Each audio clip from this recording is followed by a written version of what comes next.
الحمد للہ الذی نزل الفرقان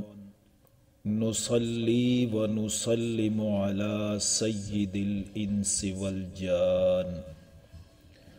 قرآن حکیم کلاس میں آج ہم سورۃ البقرہ کی آیت نمبر 232 کو انشاءاللہ سمجھیں گے۔ گزشتہ نشست میں یہ سمجھایا گیا کہ رجوع اور طلاق کا اختیار مرد کو حاصل ہے، اور آپ کو معلوم ہے کہ جہاں اختیارات ہوتے ہیں وہاں اختیارات کے ناجائز استعمال کا بھی خطرہ ہوتا ہے۔ تو گزشتہ نشست میں اس اختیار کے درست استعمال کا طریقہ بھی سمجھایا گیا۔ اب اگلی آیت میں اس صورتحال کے بارے میں رہنمائی فراہم کی جا رہی ہے کہ جب طلاق دے دی جائے اور عدت پوری ہو جائے اور عورت نکاح کے بندھن سے آزاد ہو جائے، اس صورتحال میں کیا کرنا چاہیے اور کیا نہیں کرنا چاہیے۔ دیکھیے آیت کو، وَإِذَا طَلَّقْتُمُ النِّسَاءَ فَبَلَغْنَ أَجَلَهُنَّ، اور جب تم طلاق دے دو عورتوں کو اور وہ پوری کر چکے اپنی عدت کو، فَلَا تَعُولُوهُنَّ أَن يَنكِحْنَ أَزْوَاجَهُنَّ، تو پھر تم نہ روکو ان کو یہ کہ وہ نکاح کریں اپنے شوہروں سے، اِذَا تَرَاضَوْا بَيْنَهُمْ بِالْمَعْرُوفِ، اور جب وہ آپس میں خوبی اور بھلائی کے ساتھ رضامند ہو جائیں۔ یہاں ایک بہت ہی اہم اصول بیان کیا گیا کہ اگر ایک یا دو طلاق خاوند نے دے دی ہو اور اس پر عدت بھی گزر جائے، اب عورت نکاح کے بندھن سے آزاد ہو گئی، نکاح کا معاملہ ختم ہو گیا، لیکن اگر یہ دونوں پھر رضامند ہو جائیں تو پھر جو اولیاء ہیں، رشتہ دار ہیں، ان کو چاہیے اس نکاح میں رکاوٹ نہ بنے۔ ہمارے معاشرے میں ہوتا یوں ہے کہ لڑکی والے اس کو عزت و غیرت کا مسئلہ بنا لیتے ہیں۔ عورت پر کیا گزرتی ہے یہ کبھی کسی نے سوچا ہی نہیں، لہذا عورت کو اپنی جھوٹی انا کی بھینٹ چڑھا دیتے ہیں۔ یہاں پر حضور صلی اللہ علیہ وسلم کے دور مبارک کا میں ایک واقعہ پیش کرتا ہوں جو صحیح بخاری میں مذکور ہے کہ حضرت معقل ابن یسار رضی اللہ تعالی عنہ نے اپنی بہن کی شادی ایک شخص سے کر دی، اس نے کسی وجہ سے طلاق دے دی اور عدت بھی پوری ہو گئی۔ اس کے بعد یہ شخص پشیمان ہوا اور اس نے خواہش ظاہر کر دی کہ وہ دوبارہ نکاح کرنا چاہتا ہے، اور اس کی بیوی بھی رضامند ہو گئی، لیکن چونکہ اس کے بھائی معقل ابن یسار رضی اللہ تعالی عنہ کو طلاق دینے پر شدید غصہ تھا،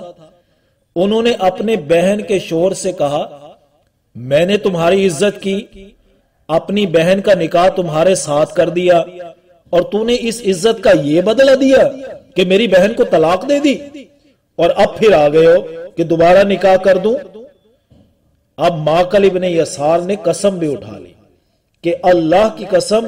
اب وہ تمہارے نکاح میں نہیں آئے گا۔ دیکھیے اس واقعہ میں ہمیں اپنے معاشرے کا پورا نقشہ نظر آئے گا، لیکن جب اس واقعہ کے بعد یہ آیت نازل ہوئی جو ہم پڑھ رہے ہیں، اور آیت میں اللہ رب العزت کا انہوں نے حکم سنا، حکم سن لینے کے بعد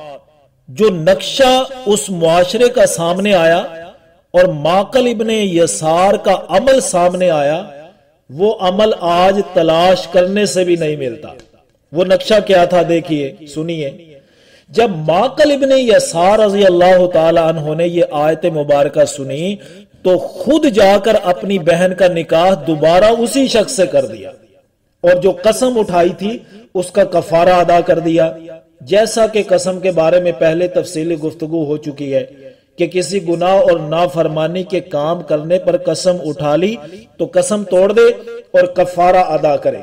تو اسی طرح کیا معقل ابن یسار نے بھی، قسم اٹھا لی تھی لیکن دیکھا کہ یہ تو اللہ کا حکم ہے تو فوراً سارا غصہ ٹھنڈا ہو گیا اور اپنے آپ کو سر تسلیم خم کر کے عمل کرنا شروع کر دیا۔ میں یہاں پر ان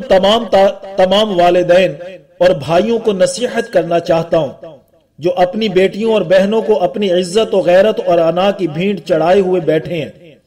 وہ معقل ابن یسار رضی اللہ تعالیٰ عنہ کی طرح سچے مسلمان ہونے کا مظاہرہ کرتے ہوئے اپنی بہنوں بیٹیوں کے راستوں سے رکاوٹیں دور کریں۔ میں پورے یقین کے ساتھ کہہ سکتا ہوں کہ اگر ایسا کرو گے تو اللہ تعالیٰ تمہاری عزت کو 4 چاند لگا دے گا اور گھروں میں بہاریں آئیں گی۔ یہ بات چلی ہے تو میں چاہتا ہوں اس عنوان کے متعلقہ کچھ باتیں اور بھی ہو جائیں تاکہ تصویر کے دونوں رخ سامنے آ جائیں۔ تصویر کا ایک رخ تو آپ نے سن لیا کہ اگر 1 یا 2 طلاق کے بعد عدت پوری ہو جائے، مرد و عورت پھر دوبارہ نکاح کرنے پر راضی ہو جائیں اور ان کا یہ ارادہ ہو کہ ہم ایک دوسرے کی حق تلفی نہیں کریں گے اور پچھلا غصہ و ناراضگی ختم کر کے آئندہ حسن سلوک سے رہنے کا ارادہ ہو تو ان کا فوراً نکاح کر دیں، رکاوٹ مت بنے۔ اور دوسری بات، اگر عدت گزرنے کے بعد عورت دوسری کسی شوہر سے شادی کرنا چاہتی ہیں اس کو بھی مت روکا جائے، باعزت طریقے سے شادی کر دی جائے۔ اگر عورت کسی مرد سے شادی پر رضامندی ظاہر نہ کرے تو ہرگز اس کا نکاح اس مرد سے زبردستی نہ کیا جائے، ورنہ اس کے نتائج پورے خاندان کو بھگتنے پڑیں گے۔ اب وہ چند اہم صورتیں بھی ذہن نشین کر لیجئے جن صورتوں میں عورت کو نکاح کرنے سے روکنا ضروری ہے۔ پہلی صورت تو یہ ہے کہ مرد و عورت میں سے کوئی ایک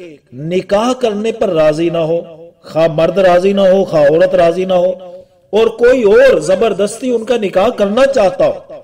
تو ایسی صورت میں نکاح کرنے سے روکا جائے گا، اسے سمجھایا جائے گا۔ اور دوسری صورت کہ مرد و عورت تیسری طلاق کے بعد بھی آپس میں نکاح کرنے پر راضی ہو جائیں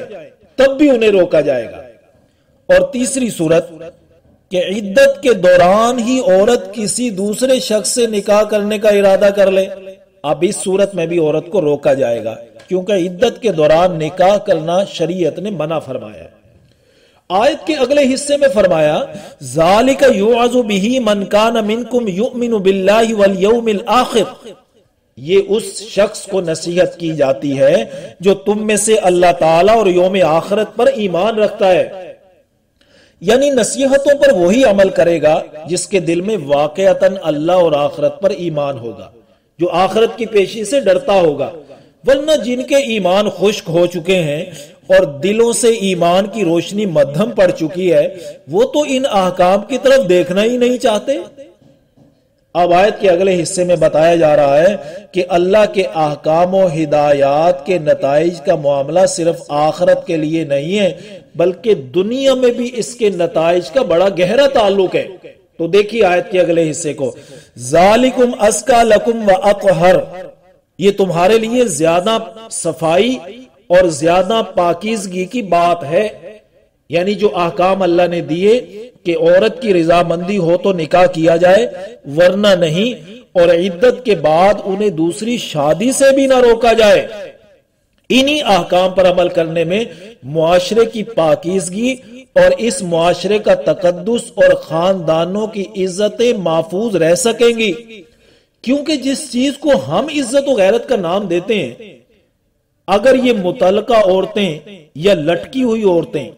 جن کے خامد نہ طلاق دیتے ہیں اور نہ ہی ان سے نکاح کا تعلق بحال کرتے ہیں، یا پھر وہ عورتیں جن کو طلاق ہو گئی یا ان کے خامد فوت ہو گئے اور وہ گھر میں بیٹھی ہیں اور خاندان میں اچھا ہی نہیں سمجھا جاتا کہ وہ دوسری شادی کر لیں، دوسری شادی کو اپنی عزت اور غیرت کے خلاف سمجھتے ہیں، تو اگر یہی عورتیں اپنے جنسی جذبے کو کنٹرول نہ کر سکیں اور بے قابو ہو گئیں تو پھر سب عزتیں اور غیرتیں خاک میں مل جائیں گی اور ہو سکتا ہے پھر بات قتل و غارت تک بھی پہنچ جائے۔ اگر یہ صورتحال بن جائے تو ذرا سوچئے کہ کیا یہ بچی کو زندہ درگور کرنے سے کم ہے؟ لہذا اللہ رب العزت کی بات پر غور کیجئے کہ انہی احکامات و ہدایات پر عمل کرنے سے عزت محفوظ ہوں گی، خاندانوں اور معاشروں میں پاک دامنی اور تقدس قائم رہے گا۔ واللہ یعلم وانتم لا تعلمون، اور اللہ تعالی جانتے ہیں اور تم نہیں جانتے۔ یعنی تم جو سوچتے ہو کہ ہماری عزت اور غیرت خاک میں مل جائے گی، تمہیں معلوم ہی نہیں کہ جو تم فیصلے کر رہے ہو اس سے ہماری عزت اور غیرت بچ جائے۔ تمہارے ان فیصلوں کے نتائج غلط نکلیں گے، الٹا عزت و غیرت خاک میں مل جائے گی۔ لہٰذا اللہ تعالیٰ جو تمہیں طریقے بتا رہے ہیں اس کے نتائج یہ نکلیں گے کہ تمہاری عزت اور غیرت محفوظ ہو جائے گی۔ اللہ تعالیٰ مرد کو بھی اور عورت کو بھی ان ہدایات کے مطابق فیصلے کرنے کی توفیق نصیب فرمائے، آمین یا رب العالمین۔